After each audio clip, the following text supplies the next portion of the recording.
সাংবাদিক দম্পতি সাগর রুনি হত্যা মামলার তদন্তে পূর্বে যারা তদন্ত কর্মকর্তা ছিলেন তাদের হদিস পাচ্ছে না বর্তমান টাস্কফোর্স। আজ অ্যাটর্নি জেনারেলের কার্যালয়ে সাগর রুনির ছেলে মাহির সরওয়ার মেঘ এবং রুনির ভাই মামলার অগ্রগতি জানতে এলে এসব কথা বলেন রাষ্ট্রের প্রধান আইন কর্মকর্তা ব্যারিস্টার রুহুল কুদ্দুস কাজল।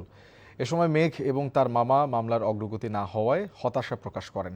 তারা বলেন ১৪ বছর হয়ে গেল সাগর রুনির হত্যার তদন্তের সমাপ্তি হলো না, আর কতদিন তাদের এভাবে অপেক্ষা করতে হবে সেই প্রশ্ন রাখেন অ্যাটর্নি জেনারেলের কাছে। উচ্চ আদালতের নির্দেশে গঠিত উচ্চ ক্ষমতাসম্পন্ন টাস্কফোর্সকে এই মামলার তদন্ত সম্পন্ন করতে সম্প্রতি আরও ৬ মাস সময় দেয় হাইকোর্ট। ইতোমধ্যে মামলার তদন্ত প্রতিবেদন জমা দেওয়ার তারিখ ১২৬ বার পিছিয়েছে।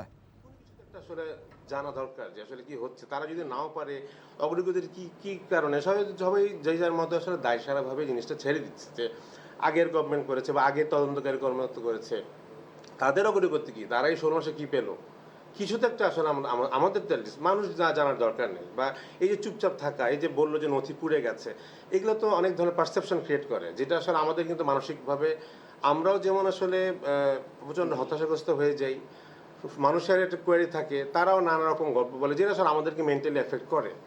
ঘটনার অব্যবহিত পরে যে সমস্ত আইন শৃঙ্খলা রক্ষাকারী বাহিনীর দায়িত্বপ্রাপ্ত ব্যক্তিরা ঘটনাস্থলে ক্রাইম সিনে গেছেন, তারা তারা আনট্রেসেবল, এবং প্রাথমিকভাবে যাদের তত্ত্বাবধানে থাকার করা দরকার ছিল, সেখান থেকেও তারা কোনো উপকার পাচ্ছেন না।